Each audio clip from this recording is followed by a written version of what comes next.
Hello, friends. We are back again to tell you a few stories about some things. But, before we start, To say what we've been yeah, I doing. want to know, what have you been doing, Kristen? Okay, so this is Strawberry Days in Pleasant Grove, where we live. And we went to the safety fair today, and it was supposed to be for the kids, and it was like booths and booths and booths of mental health issue things with candy. So the kids, it was like Halloween. We went from booth to booth and got candy. Some of them had pretty good fun games, but we had a fun time, and my 4-year-old granddaughter just was all about hugging the guy in the strawberry costume. Sounds like a really great marketing opportunity. It was great. Actually, it was great. And I did actually come up with a really good chiropractor. Oh, really? Yeah. Okay. I love Mike. I have a chiropractor, but this guy, someday we'll talk about shockwave. We need to have a conversation really after this. Miraculous shockwave experience. Really? Well. Anyway, yeah. What are you doing? Well, we too are also in the middle of Strawberry Days because we live in the same we live in the same town. Surprise. So, yeah, we had our big band in front of the storefront. We opened up the storefront I saw that. and had food trucks and did the whole thing. And the girls are like heavy into doing a little bit of brand remodeling for her daughters, for the Truffle Cottage. So we'll not only be doing nerdy stuff, but we're going to be doing like nerdy drinks. Like the girls have this idea that they could, give people potions to add to their drinks. We'll sort them into a house, which is kind of cool, and different things like that. So we're offering drinks and more different chocolates that we can do. Someday you'll have to bring your potions. Like, I love your potion jars from your... Only if you'll share one with me. If it's black licorice, can we do that? No, I can't eat that. No, sorry. I love black licorice. I don't know why, but I do love it. Anyway, so that's what I've been doing. Strong no on that one. That I had a really great time. I was in charge of doing a talk on Sunday, so that was kind of that was a real blessing. So that's what I've been doing. Yeah, let's talk about that next time. Yeah. Well, that's a podcast that would last. That's a talk that would last a whole podcast. So we are going to talk about that. Because Jenny gave the Father's Day talk, and it was kind of a Jesus Father's Day. So we do want to talk about that. But today, we're going to talk about unanswered prayers, because we've been talking about prayers. And the most painful thing in prayer is when you just feel like the store's closed. There's nothing. Where is God? How come he's not listening to us? Like, this is the desperate prayer. We need an answer like yesterday. Yeah, we give the desperate prayer and there's crickets, right? Yeah. So we're going to talk about that. And we're going to start by talking about God's perspective, because we all know this. Like, intellectually, we know that God sees the big picture. He's read the book. He knows the outcome, right? Yeah. And it's before his face all the time. Like, it's not like he remembers something, back from the back. No, he has no time. So everything is present with him. Yeah. All of our pain from the past, all of our pain from the future, all of our success in the past, all of our success in the future, and our ultimate redemption. So when we are dealing with troubles, like acute troubles right now, God is thinking, yes, I see your trouble right now. How am I going to make that work into your ultimate redemption, your final triumph at the bar of the Lord? Yeah. That's where he's at, because he's not trying to help you get a job, although he will help you try to get a job. He's not trying to help you get a spouse, although he will help you and help you deal with your spouse. But whatever your issues are, those are just steps on your way to your ultimate living with God again and Jesus Christ in the eternities. Yeah. And enjoying that society. Well, and we've already learned that he cares really about what we care about. He is in the details, but in these details, sometimes there are times when he was like, well, you make up that decision because that doesn't matter in the big picture. That's your choice. I think when I think about him maybe not answering prayers, I think about sometimes when he says, wait, the answer isn't going to be forthcoming right away. There's a timing involved. And there are there are things that need to move first before that answer can even come. Whether it's that maybe we won't understand that answer, maybe we're at a place where we can't even possibly understand the answer to the question we're asking because we're not quite there yet for whatever reason. I guess my best example of that is, to have a 12-year-old daughter who says, "Hey, Mom, I really need a car. I mean, everybody else is driving around. Why don't you get me a car?" Well, we know that, of course, that's a desire that our little 12-year-old daughter really wants, but it's kind of a foolish thing to say, "Let me answer that prayer by giving you a car." She's not really ready for that car. Maybe another good example in the middle of waiting, and I love this example, is the example of Moses. So here Moses has brought the Israelites out of Egypt, and now he's up in the mountain getting the 10 Commandments, and he's gone longer than the people should expect. They're waiting for Moses to come back. And in the middle of this waiting, it's too late. So they are getting their gold together. They're making an idol because they need a God right now. And Moses is not around. And then Moses comes down, and of course he sees the idol, and, all heck breaks loose or whatever. But if you look at it from this perspective, it's a very interesting perspective. If Moses had come down right away, there would have been no idol that had been made. I think what the Lord was trying to do in this circumstance of waiting was, clearly you can see that Moses and the Lord brought the Israelites out of Egypt. And now I think what the Lord's trying to do is bring Egypt out of the Israelites. So there's this waiting period where maybe some things have bubbled to the surface that probably take priority. If you think about it, Moses went up to get the 10 Commandments, and the people weren't ready. They didn't want to have a relationship with God. They didn't want those commandments. So the Lord Moses had to go up and get 10 new commandments. So in the meantime, some of the things like the golden idol, some of the things that they had learned and grown up with were bubbling to the surface for those to be addressed. Sometimes that happens with us. Sometimes, we want this answer, and the way that God is going to give us his answer is by bringing up some things that need to be addressed, that we need to work on, that need to take priority, maybe even over the answer that we're looking for. And also, I know I'm doing all the talking right now, and I'm almost done, so Kristen can talk. But we have to remember, it's like Kristen said, God's got the whole picture. And sometimes when we take a prayer to the Lord, what we want what we see, this exterior stuff, to be taken care of. And God's focused on our salvation. He's not going to give us something that we want necessarily that doesn't go along with this bigger picture of changing us and bringing us home. Right. So I think, do you want to talk about ether? Because I don't want to miss that. But why don't you tell that story? Okay, so like in the Book of Mormon, there's a story of Ether there's a story in Ether of the brother of Jared, and the Lord's given him assignment. You're going to build these barges. You're going to take your people. You're going to found this most ultimate society, and you're going to have this wonderful, successful run, right?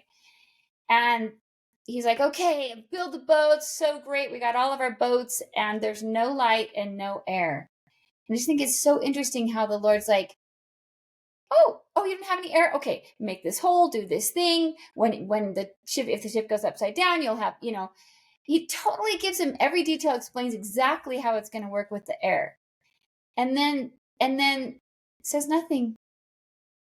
And the brother of Jared's like, well, are you just going to let us go across in the dark? Because they've made these vessels that are tied, and they don't have there wasn't air holes, but there also is no way to have light. You can't have fire. It would eat all your air. So the Lord, basically all he tells us Ether is, you can't have a fire. Yeah. You figure it out from there.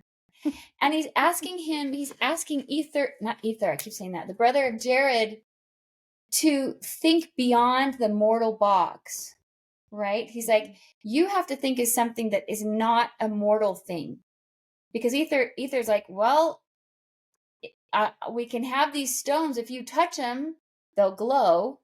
And that's not something, I can't think of that. Lord, hey, like, I need a light fixture here. Will you take this rock? And, it's just not, that's a hard thing to think of. Sometimes we have to think of things that are not natural. Yeah. But so I just wanted to talk about that story, because I think that it's like, sometimes we have to wait. Sometimes we have to expose we actually have a problem we need to expose. Sometimes we just have to grow up and do hard things. The Lord's like, go do this hard thing. And we're like, I can't do that, Lord. And he's like, yes, you can. Yeah. And you're like, how? He's like,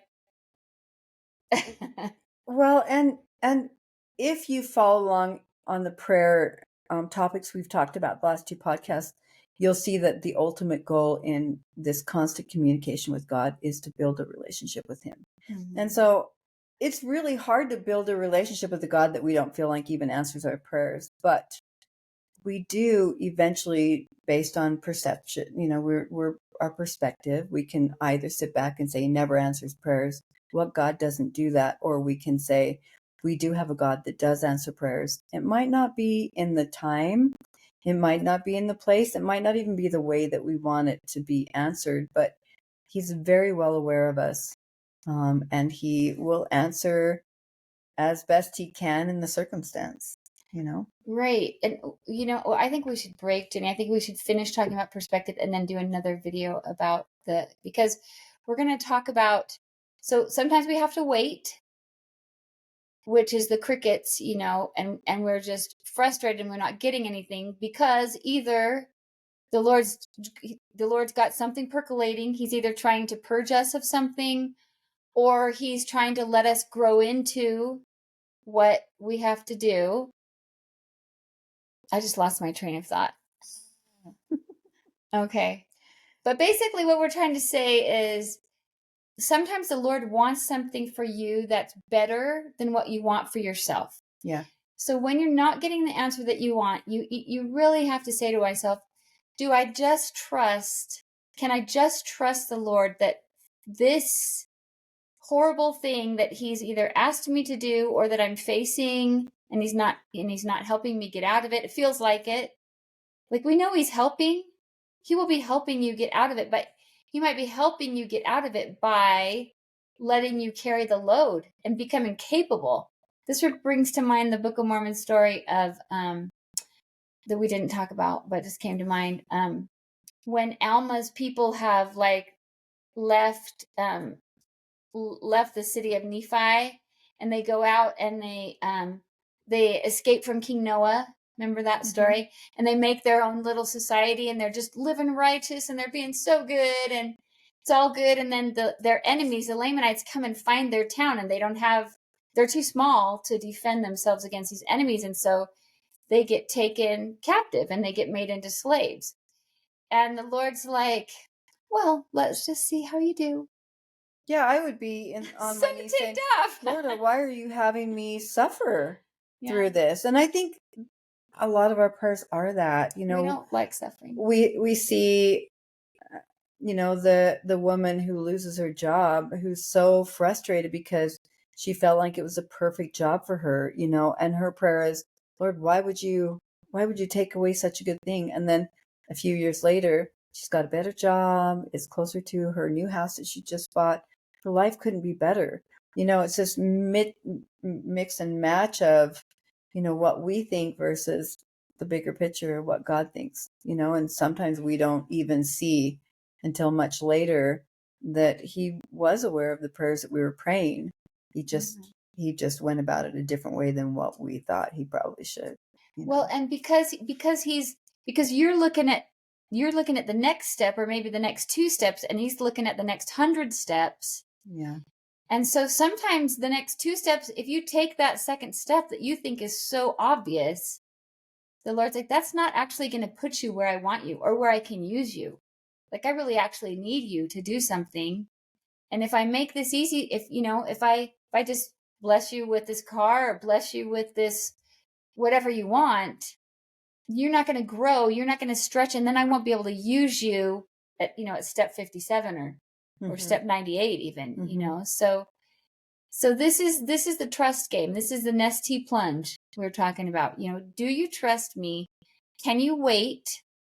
Can you wait for me?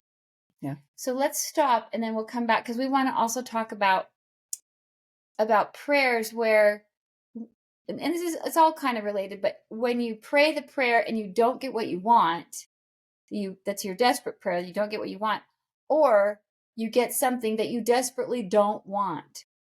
He gives you like, you should go do this, and you're like, no, I don't want to do that. Or when what we want is absolutely 100% not on the table. It's not going to be a prayer that is answered because, once again, there's a bigger picture. Yeah. And we'll tell some stories about that too. But it's such an important topic because we all know all kinds of things about prayer, but it's a very difficult thing to understand why God doesn't answer all of our prayers. Why does he let us suffer like we do? So I think, wait, I didn't finish telling my Zenas. Okay. So they're upset with God. I know that's kind of lame, but anyway, they're upset with God because they've been being so good. They've been doing everything just right. They get taken over by their enemies. God says, okay, I'm going to give you a little trial period to see how you do. Let's see how mad you get at me. And they do really great. They have a great perspective. They're very patient.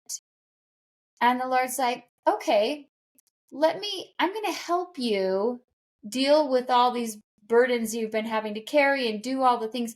I'm going to make you stronger.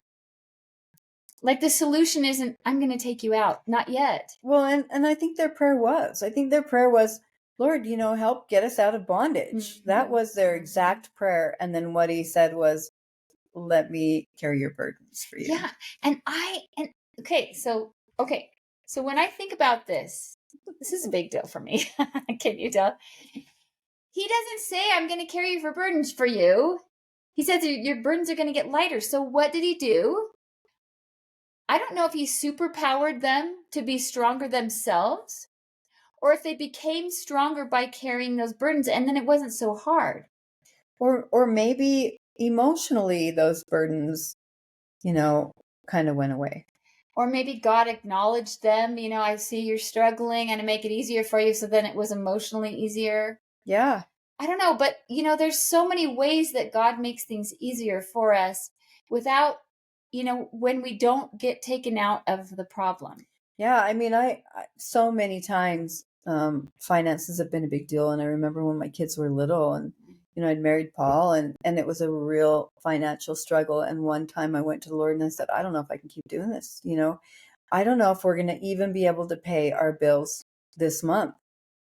And, instead of the answer being, hey, here's some money I'm going to drop on your doorstep, it was this comfort that everything would be okay. It was answered in a different way than I expected it, but still it was an answer. It was a good answer. And sometimes it takes a lot of struggle and a lot of suffering to actually get where you will accept the comfort as the answer. Mm-hmm. Like, you have to have some pain and you have to say, okay, if you think I'm okay, if you think I'm going to be okay, I don't know where my rent's coming from, but if you say I'm okay, then I'm just going to trust you because I know you know what I need. Yeah. And I know we talked about this earlier and I have to insert it. Sorry. Sometimes what we do is we compare our problems to somebody else's problems. Yeah. And we're like, look, why is it that I'm the only person in the neighborhood that is struggling with the struggle? It's not fair. It's not fair that we have a God that will let me suffer, but look at that person over there. They're not suffering. But we can't really do that either because we're all different. We're all learning different things and our struggles may not be the same as their struggles. Ours are different. And to lump us in the same boat and say, it's not fair that they have this and I have this. It's just not how it works, Right. Yeah. And that's a matter it's a tough of patience. One. Yeah. It's a tough one.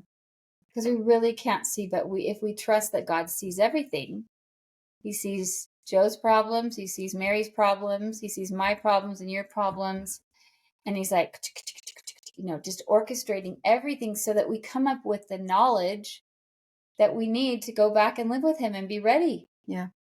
So it really, we if we can trust his long term and deal with our short term, be patient during our short term. That's what we're encouraging you. You can do it. Yeah. It stinks. I'm not going to lie. It's hard. It's so hard. But he is there, and he does have an answer. Whether he's quiet for a while or not, I could keep going. But we're going to stop. We're going to pause. Because we got to talk about Star Wars in the next one. Okay. Do we have to talk about Star Wars? I have a Star Wars. Goodbye. Well, if you guys like this podcast, do me a favor, share it with your friends. Also, please, please, please take a minute, write your struggle with prayer in the comments. Let's talk about it. The more we can get it out and have these discussions and open up a new dialogue about whether our prayers are answered differently or whatever, the more we're going to be able to see a fuller view of how God does answer our prayers. I promise you that. See you soon. Bye.